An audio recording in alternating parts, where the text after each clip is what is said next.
Hello and welcome to Then What Happened.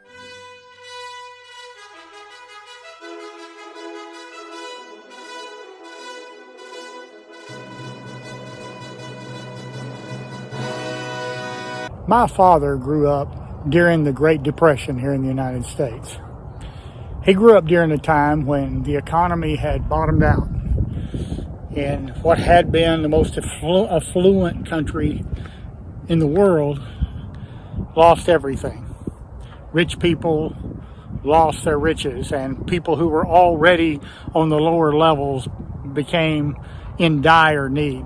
I noticed as a kid and a young teenager when I was living at home that my dad always took care of his shoes. He would get the slightest amount of dirt on those shoes, and first thing he would do when he got home was clean them up.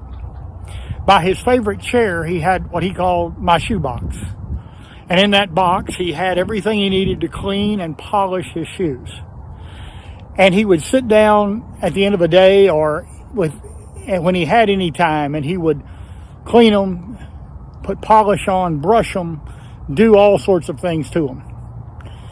And when he would talk about his experiences in the Great Depression, one of the things that he would talk about most were shoes. He would talk about how that he had one pair, and many times they would get worn out, and he would cut a piece of cardboard and put in the bottom so his foot wouldn't go through the sole because the sole was already worn with holes. He talked about how that he would go barefooted to play because could not play in his good shoes. Oh, now a lot of us in the world, we have a pair of really nice shoes we wear for events or for our religious services or whatever. We have a pair of shoes that we may wear to work. And then we probably have a different pair that we wear, athletic shoes, that we wear for running or jogging or doing our aerobics or exercises, hiking. Some of you may have so many pairs of shoes you can't count them. But my dad learned to appreciate something because he knew what it was like not to have it.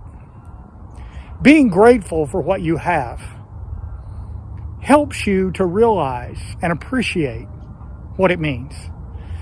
I would watch my dad and I would think it was so strange because we didn't have a lot of money, but always had good shoes. And anytime I would get dirt on them or get anything on, my dad would say, "Son, clean those shoes up." He appreciated it because he knew what it was like not to have it. For several years of my life, I was blessed to work in places in the world where I observed people who were in desperate need, people whose poverty level was unbelievable in some places. As a result of being in those experiences, I was able to learn that some of the most grateful people on this planet are the ones with the least. I saw people who only had one pair of shoes. I worked with people who did not have sufficient means to eat 3 meals a day. I worked with people who lived in houses that back here would not have been called a house. And I learned to appreciate more what I had. I have considered myself to have always been a grateful person, that I've always been thankful. I wake up every morning and I say thanks for the coffee. I thank God that I have a nice house to live in that's warm in the wintertime. I'm thankful that I have food to eat. I don't have to worry about that day to day. But appreciating what you have will help you be grateful. And being grateful will help you appreciate what you have. Thank you for joining us on Then What Happened. Comment, like, subscribe. I'll see you next time. Have a great day.